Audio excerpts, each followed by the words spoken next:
Bendiciones y saludos. Dios me los bendiga grandemente. Qué bueno que estamos realizando la clase de la profecía hoy.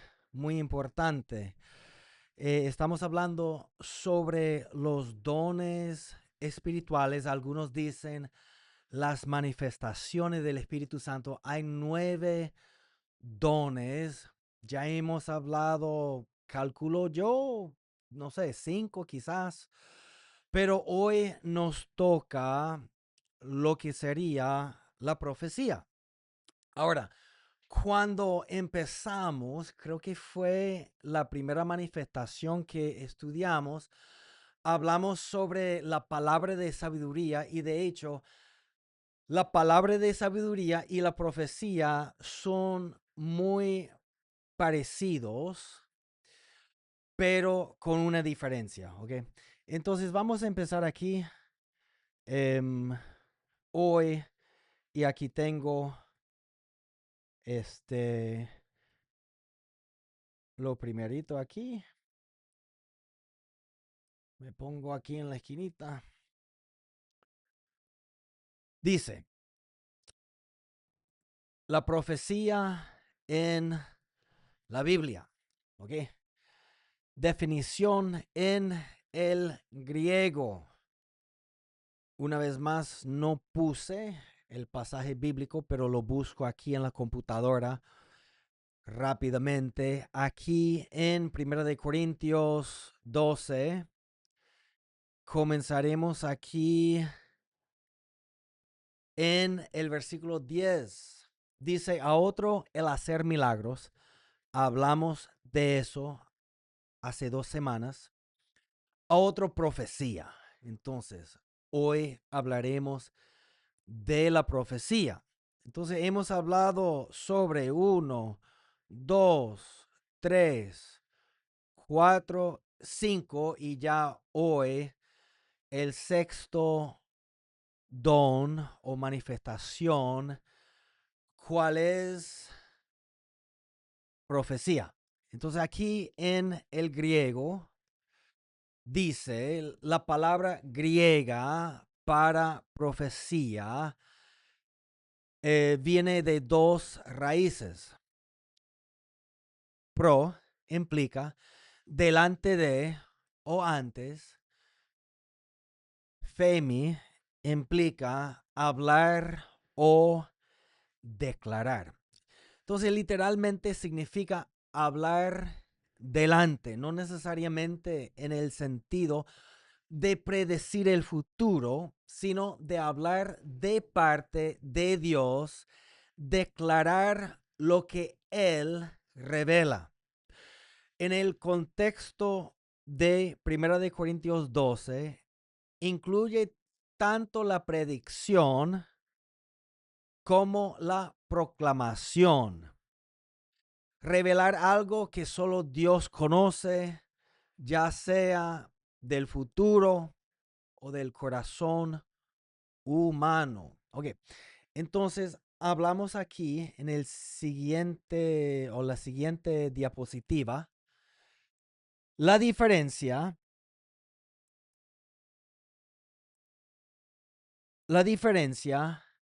entre la profecía y la palabra de sabiduría. Creo que el mejor ejemplo para observar la diferencia entre la profecía y la palabra de sabiduría es la historia de José cuando estaba en Egipto. Aquí dice, usando el ejemplo de José en Génesis 41, podemos ver la distinción clásica entre estos 2 dones. Me dice, ya hablaste de eso hace tantos mensajes, yo sé, pero hasta yo a veces pienso, ya va, pero ¿cuál fue la diferencia entre la profecía y la palabra de sabiduría? Y llego siempre en mi mente a este pasaje, ya entendí.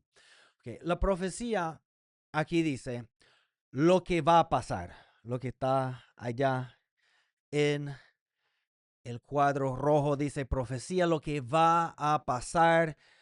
Y después abajo dice José le dijo a Faraón, vienen 7 años de abundancia y después 7 años de hambre. Dios lo reveló a Faraón a través de sueños. Entonces realmente la profecía le fue dada a Faraón, pero José interpretó y le dio la explicación de la profecía. ¿Ok? Em, Dios nos puede dar profecías a través de sueños, me ha pasado. Em, el ejemplo clásico fue cuando yo estaba en Venezuela en 2019 y sucedía que la embajada venezolana fue sacada de allí y yo solo tenía como una semana más con mi visa antes de vencerse. Y tuve un sueño donde yo vi plenamente los detalles, con voces, con todo, em, sobre el hecho que en el futuro la frontera iba a estar cerrada con lo de COVID, que no iba a haber vuelo saliendo de allí. Y me mostró de que solamente en barco se podía ir para otro lado, que vi en la noticia después del COVID, que la gente iba en barco para las islas por allá para escaparse. Y vi que había mucha muerte. Vi ambulancias por todos lados, gente buscando oxígeno, cosas así. Gente vestida de blanco en cuanto de médicos y veía que venía algo muy fuerte, vi la muerte. Entonces fue como una profecía y yo no quería ir de Venezuela, pero yo sentía ya va, pero yo tuve el sueño y eso es como confirmación de que creo que algo viene y no puedo estar aquí con la visa vencida, ¿entiendes? Yo entiendo que para el colombiano no importa porque, ajá, pero ya es otra cosa, un americano estando allá sin visa, ya visa vencida, se pudiera meter en más problemas, ¿ok? Entonces, en sueño Dios nos puede decir lo que viene también, tipo profecía.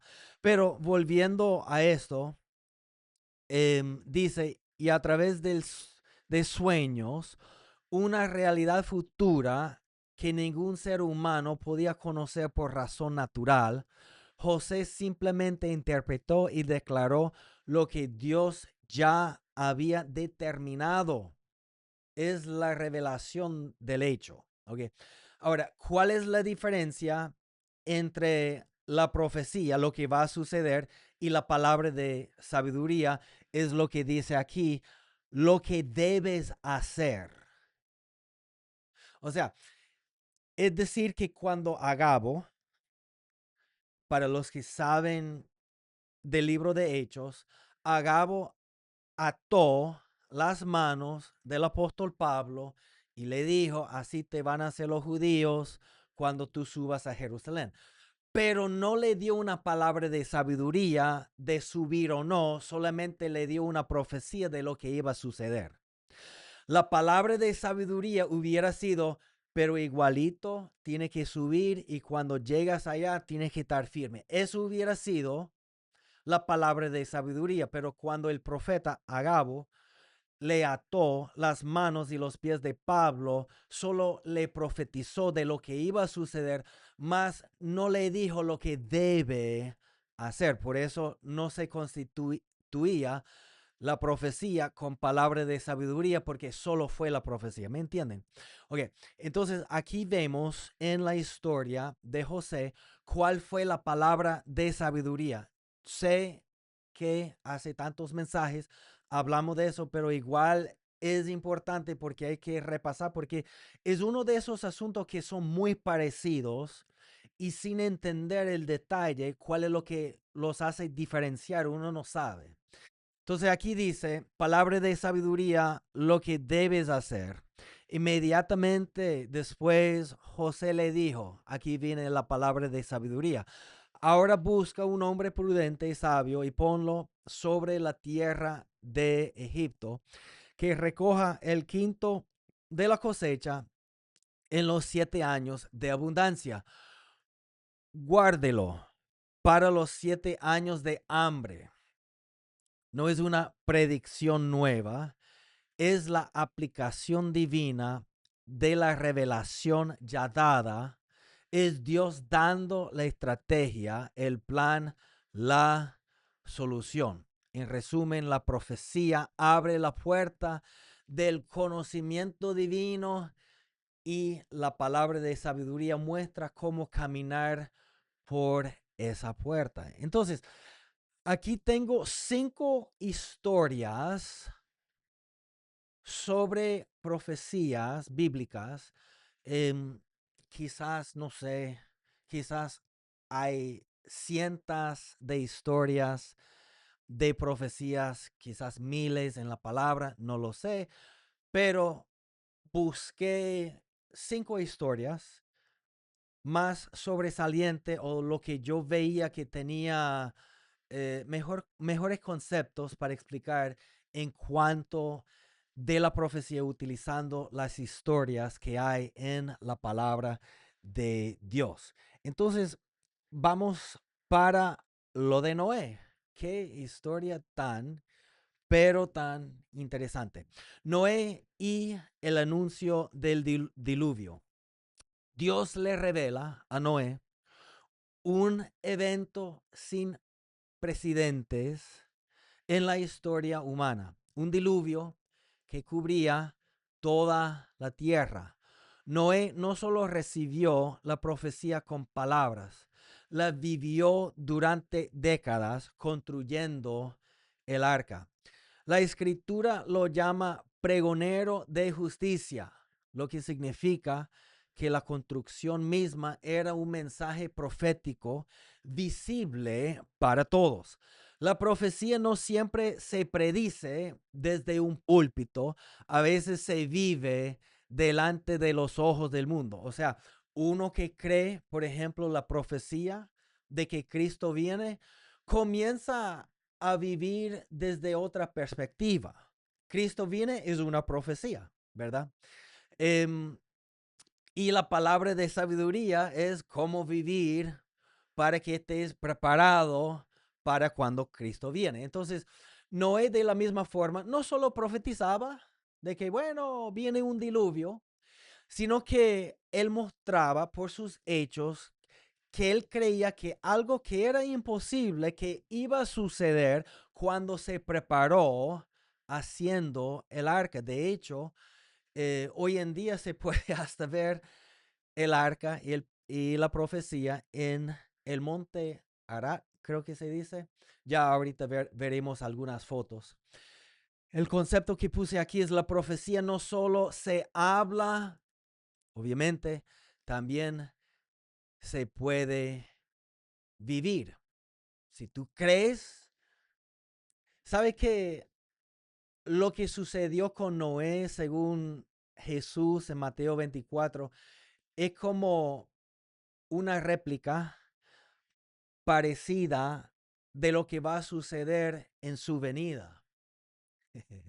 De que la gente estará solo pendiente de lo terrenal. Jesús decía, estaban comiendo, bebiendo, casándose y dando en casamiento. Y uno dice, ajá, pero eso solo implica lo que la gente hace. Bueno, exacto. O sea, estaban tan pendientes de la vida cotidiana, pensaba que Noé era tremendo loco. Se imagina, porque no sé si sabe, pero en aquel tiempo no llovía. La Biblia indica que la tierra fue regada por manantiales, en la mañana aparecía la tierra mojada, pero no había lluvia, no llovía en aquel tiempo. Entonces Moisés está diciendo, va a venir algo que nunca ha visto, agua va a salir del cielo. Ahora, si yo digo, agua va a caer del cielo hoy. O sea, tú vas a decir, bueno, ¿y por dónde más va a caer? Pero en aquel tiempo la idea de que agua va a caer del cielo era algo totalmente anormal. O sea, ¿cómo va a caer agua del cielo? ¿Cómo se va a transportar agua allá? ¿No? Que es una pregunta que uno tiene hoy en día. ¿Cómo carga tanta agua del cielo? Las nubes. Pero era algo que en aquel tiempo nunca se veía. Entonces, este, Jesús decía de que así como la gente solo estaba pendiente de lo terrenal, de lo que va a comer, beber, de la vida, casándose, o sea, mi hija se va a casar, por ejemplo, o me voy a casar en aquel momento, o sea, del trabajo, de la vida cotidiana, diaria, ¿no? La gente solo estaba pendiente de eso y vino el diluvio, así como hoy en día hasta muchos cristianos están solamente pendientes de la vida natural, normal. Necesito ropa nueva, el trabajo, mudarme, o sea, la comida, lo que sea, ¿no? Entonces Jesús los va a sorprender en las nubes cuando Él viene para raptar su iglesia. Eso es lo que significa también, ¿verdad? Porque el diluvio, la aplicación en la gran tribulación del futuro. Que así como la lluvia destruyó a todos, este mundo va a ser creado nuevo para el milenio. Las profecías en Isaías habla de que en aquel tiempo si uno se muere de 100 años va a ser como si fuera un joven. Cuando en el milenio la gente va a vivir como estaba antes, ¿no? Que el león y la oveja van a jugar juntos. O sea, el león va a comer grama como la vaca, ¿no? Es profecía del milenio, ¿ok? Pero aquí dice, la profecía no solo se habla, también se puede vivir. Noé no solo anunció el diluvio con palabras, sino que su vida y la construcción del arca fueron un testimonio visible. ¿Cómo vives tú delante de la gente? Como si estuvieras realizando la profecía que supuestamente crees o no. Porque si tu mirada está en las cosas de este mundo, entonces no estás viviendo la profecía que nosotros sabemos como creyentes que Cristo viene pronto. A veces la profecía se convierte en una señal viviente delante de los demás. También me gustaría decir que la profecía nace en la intimidad con Dios. Dios no le reveló el diluvio a las multitudes. Se lo reveló a Noé, un hombre que caminaba con Dios. Génesis 6:9. La profecía no llega a oídos casuales, llega al corazón, llega a corazones que han cultivado una relación cercana con el Señor. Antes de que Dios hable proféticamente, Él busca un corazón que esté escuchando. Entonces, aquí les voy a enseñar que hasta hoy en día podemos ver la evidencia del arca de Noé. Fíjense allá lo que se parece, el tamaño de lo que se parece un barco, ¿no? Ese fue el arca. Esas son las montañas que indica la Biblia. No me acuerdo cómo se llaman. Creo que Arad, de repente me equivoco.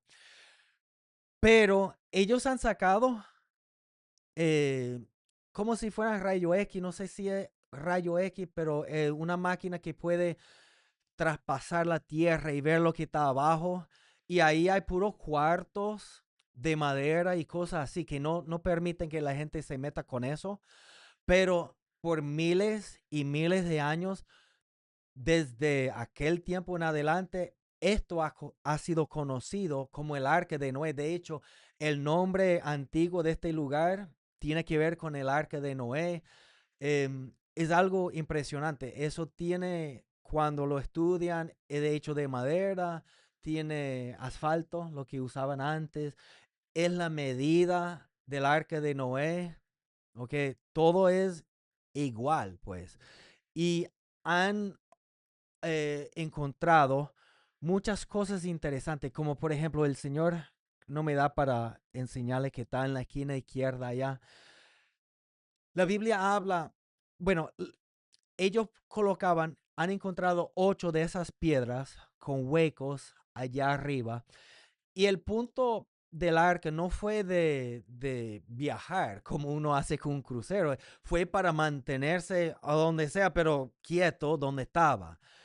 Y esas piedras se encontraron 8, eran como anclas que lo han encontrado alrededor del arca, que fueron hechos como anclas para mantenerlo estable durante la tempestad.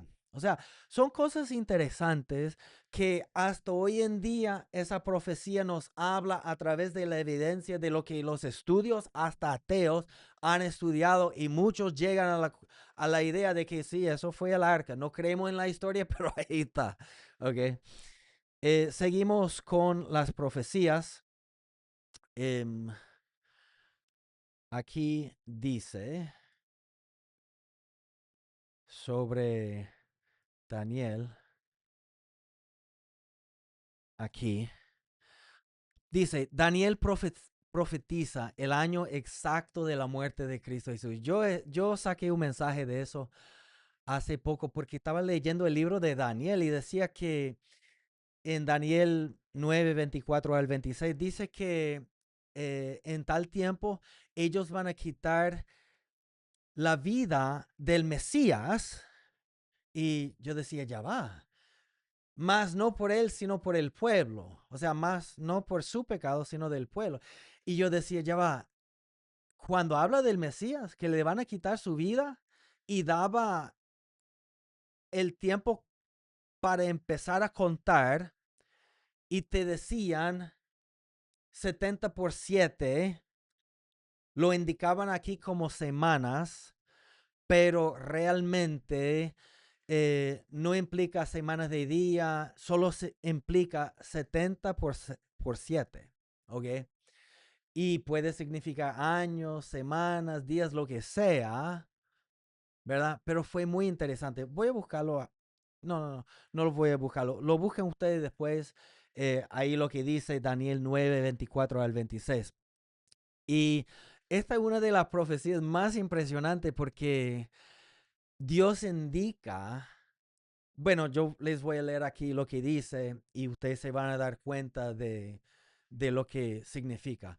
Esta es una de las profecías más asombrosas y matemáticamente precisas de toda la Biblia. Daniel recibe la visión de 70 semanas, pero estas no son semanas de días, sino semanas de años. O sea, 70%. En el hebreo no dice semanas, ni años, ni días.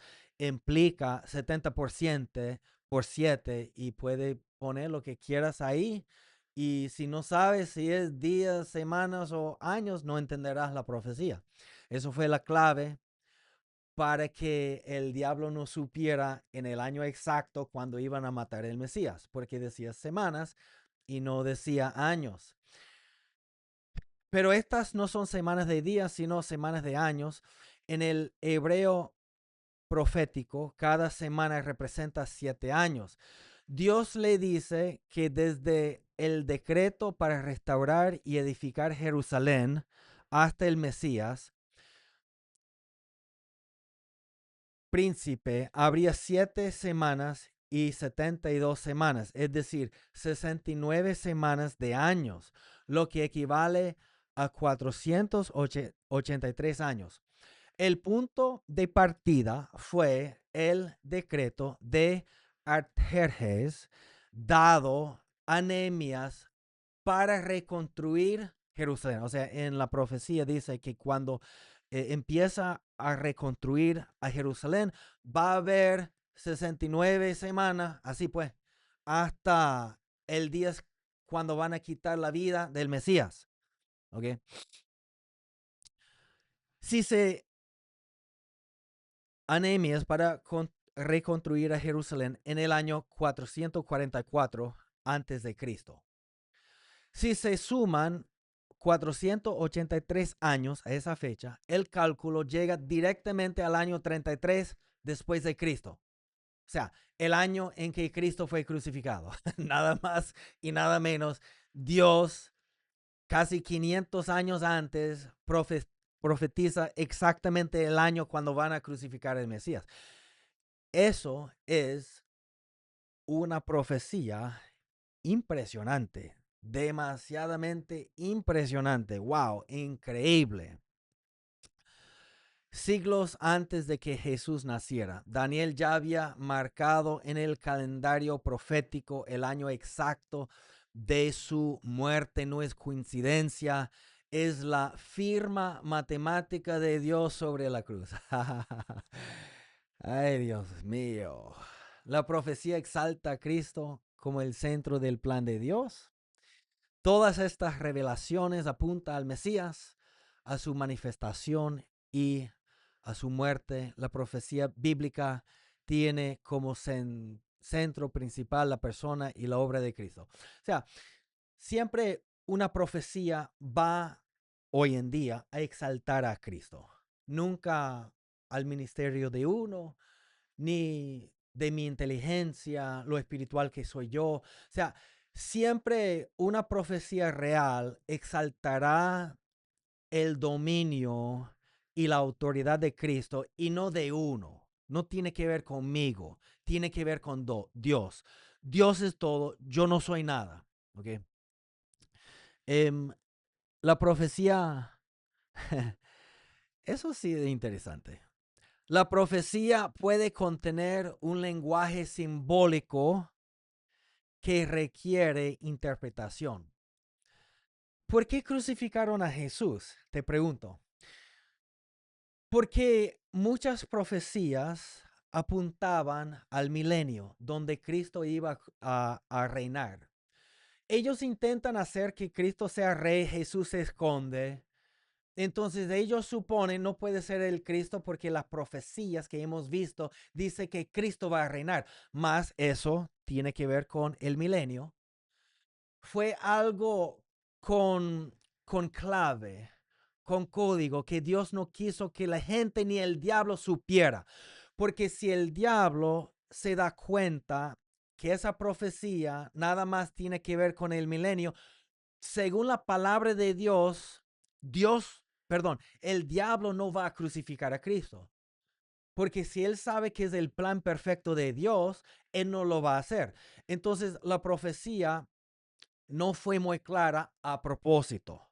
¿Me entiendes? Esta profecía, cuando dice semanas y lo demás, no era una profecía obvia. Porque si el diablo dice, si Daniel dice, va a haber 483 años desde el año 444 antes de Cristo, y si tú agregas 483 más 444, entendemos que cuando llegó Cristo se hizo en cero, ¿no? Eso es 33 después de Cristo. Entonces, van a crucificar el Mesías en el año 33. El diablo no lo va a crucificar en el año 33. ¿Entiendes lo que quiero decir? Pero a veces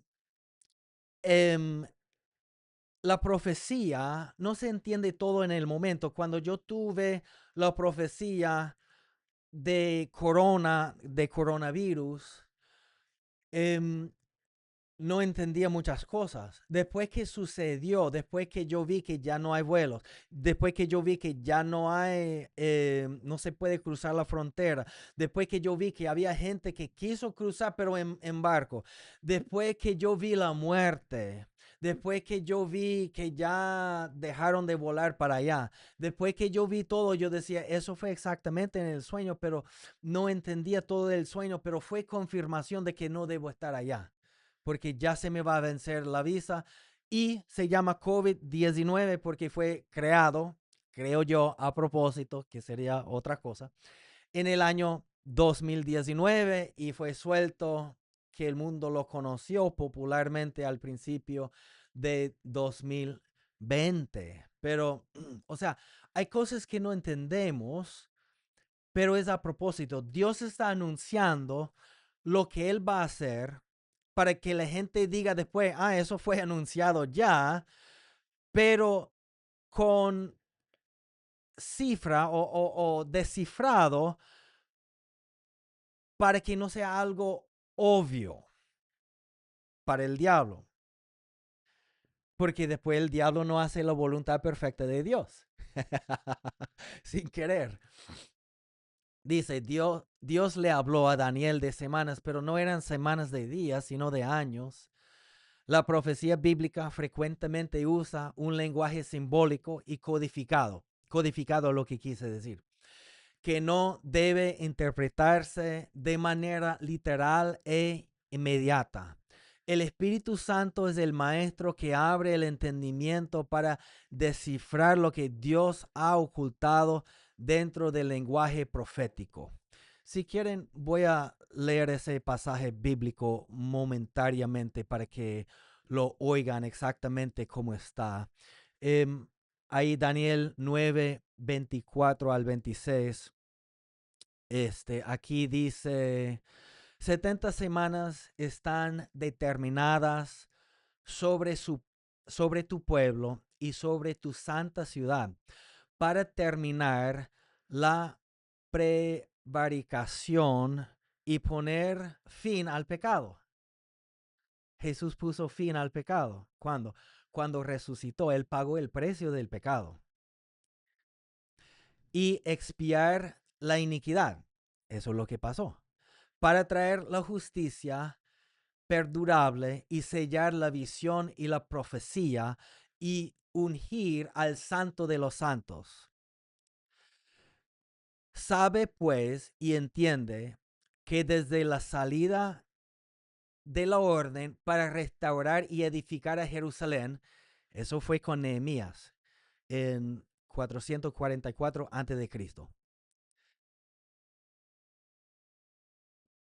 Sabe pues y entiende que desde la salida de la orden para restaurar y edificar Jerusalén hasta el Mesías príncipe.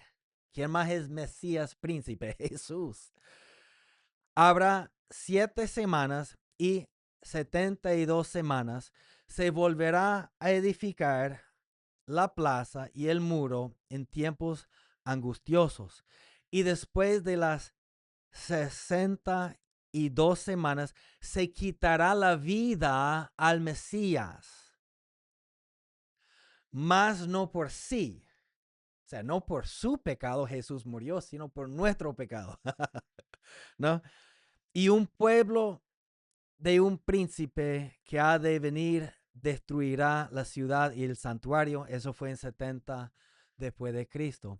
Pero es muy interesante el asunto, ¿sí o no? Claro, demasiado. Seguimos con esto.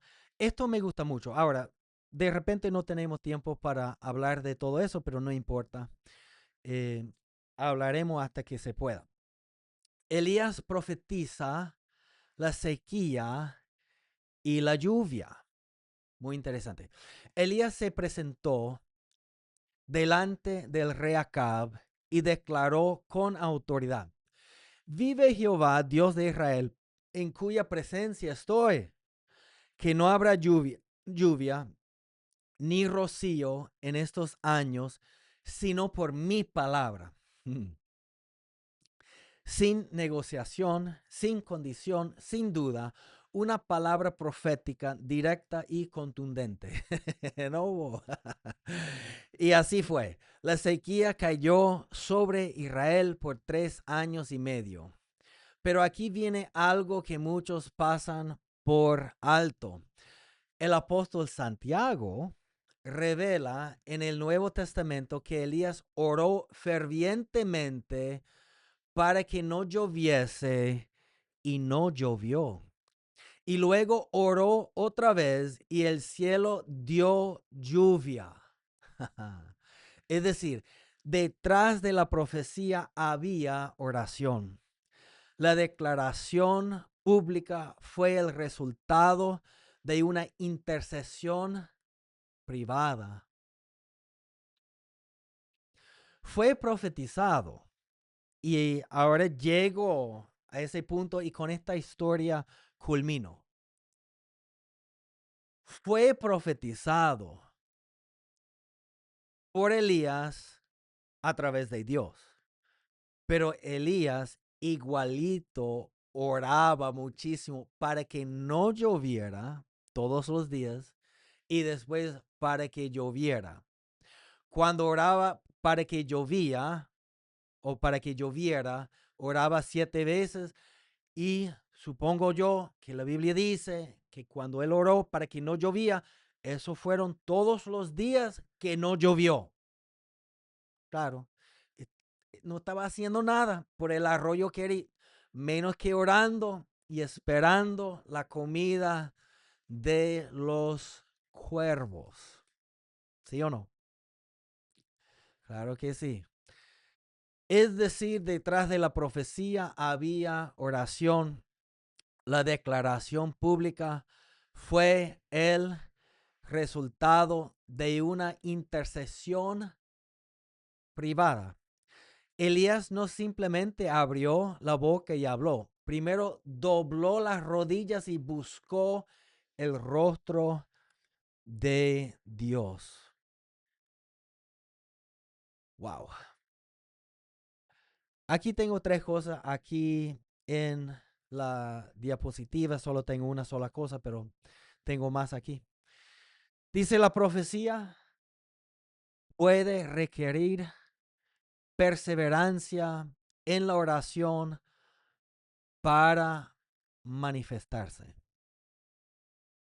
Esto sí es importante. ¿Saben por qué? Por ejemplo, en el libro de Daniel, creo que el capítulo 9 también, de lo que hablamos en la otra historia, creo, Daniel está leyendo el libro de Jeremías. Obviamente Jeremías vivía antes que Daniel.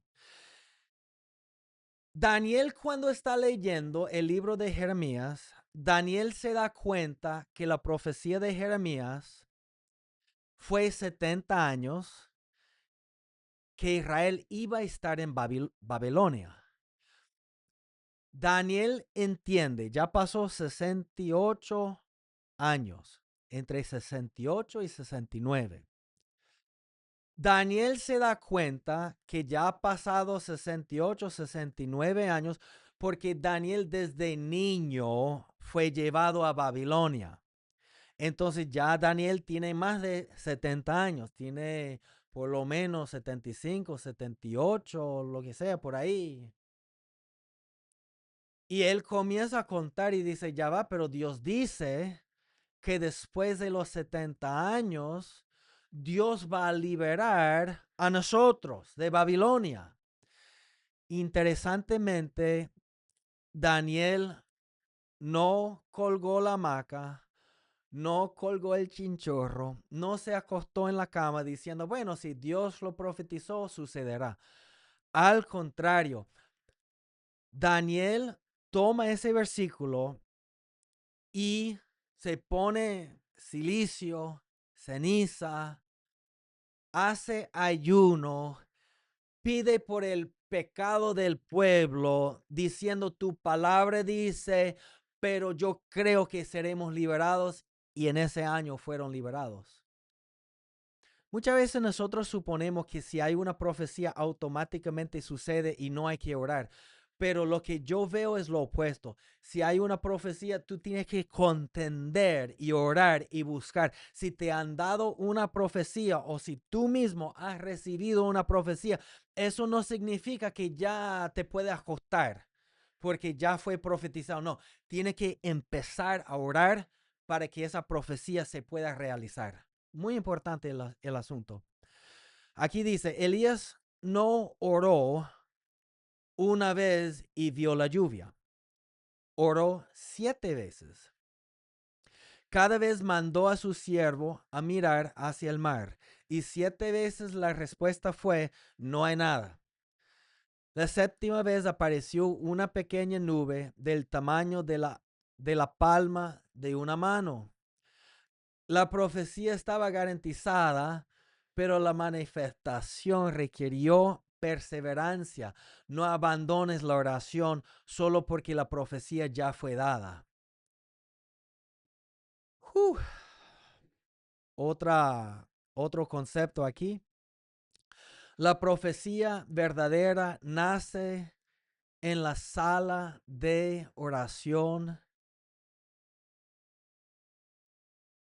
no en el escenario público.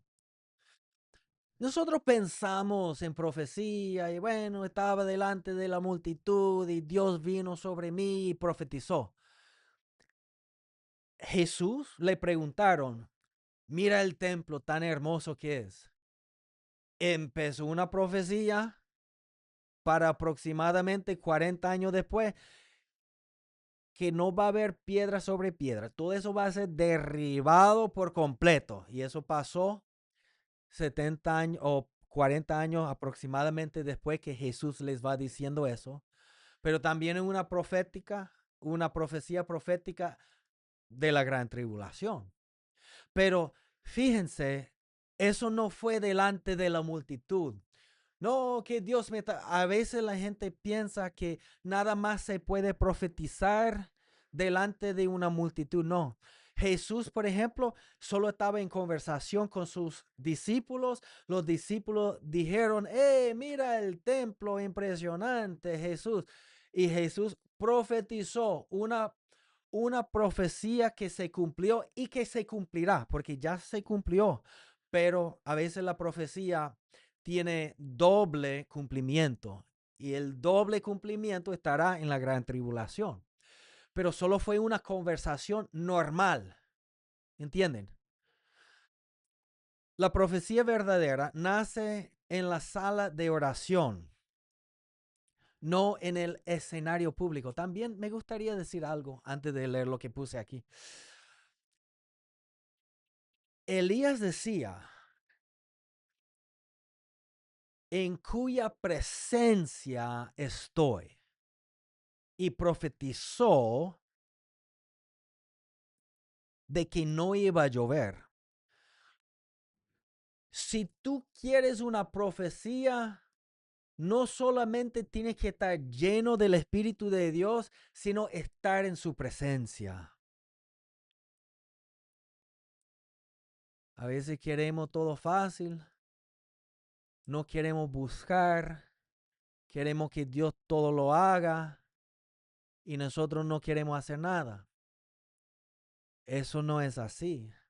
A veces muchos predican de que Dios va a hacer esto, Dios va a hacer aquel, y toda la responsabilidad le cae a Dios y nada para el hombre. No, no, lo que pasa es lo siguiente. Muchas veces nosotros estamos esperando en Dios y Dios está esperando en nosotros, en nuestra fe. Muchas veces queremos que Dios haga algo, pero no queremos hacer lo nuestro. Y Dios no hace lo suyo hasta que nosotros hagamos lo nuestro. Entonces no todo le toca a Dios. Es que cuando yo voy dando pasos, Dios me va respaldando. Pero si yo no hago nada, Dios no va a respaldar nada. ¿Me entiendes lo que quiero decir? Si yo no hago nada, o sea, es por ejemplo, la gente queda muy confundida.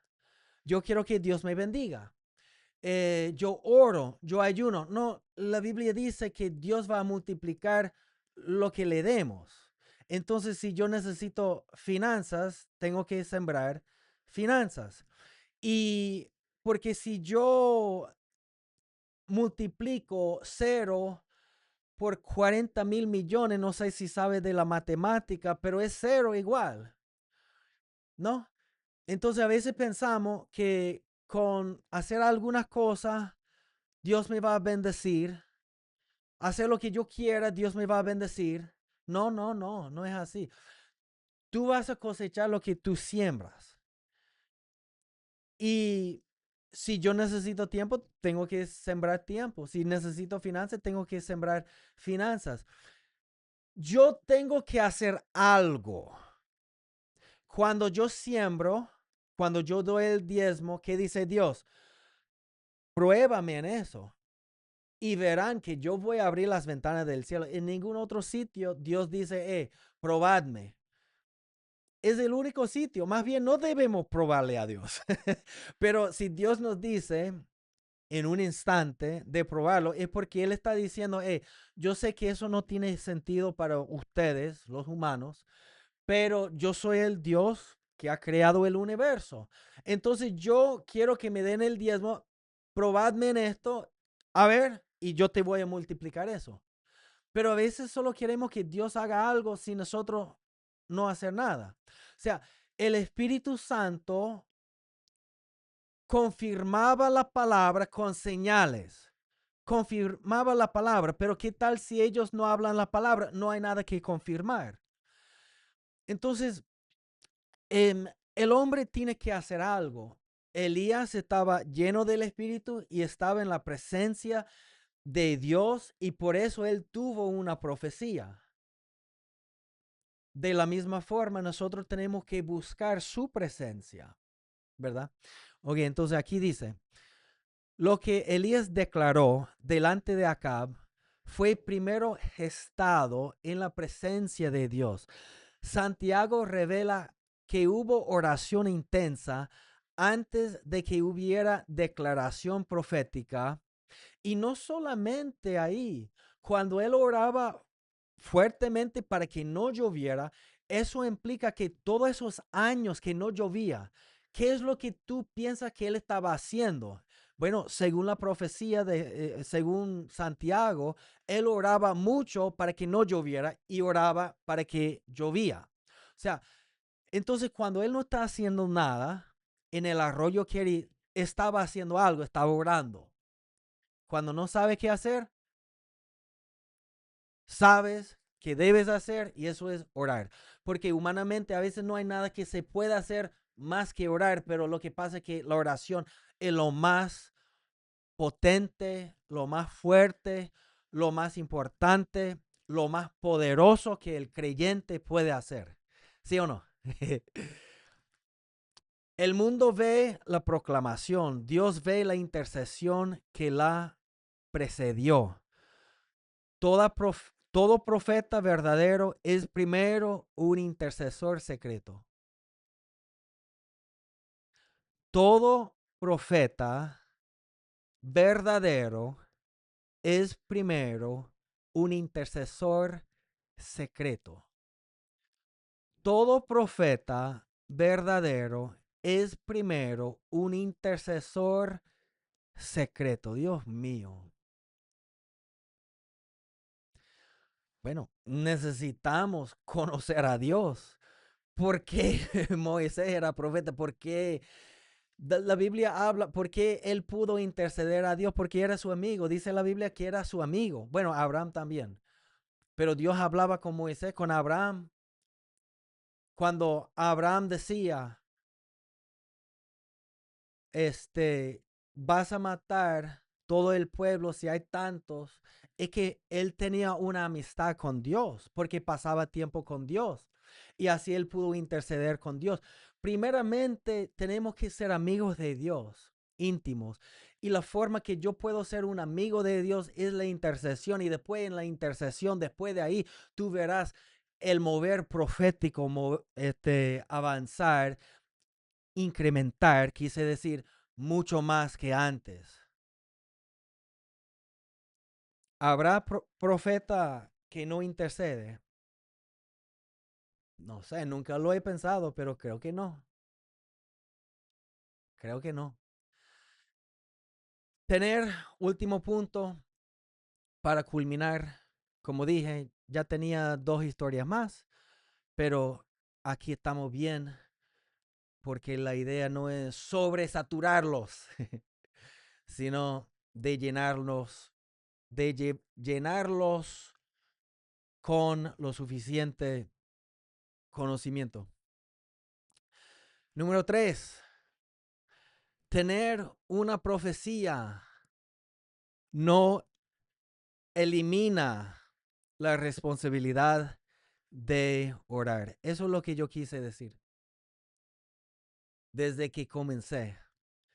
A veces nosotros pensamos, bueno, Dios me dio una profecía. No, no, tú tienes que luchar en oración para que esa profecía se realice. No es lo que pasó con Daniel, pues, cuando leyó de los 70 años. Él no decía, bueno, si Dios lo dijo, listo está.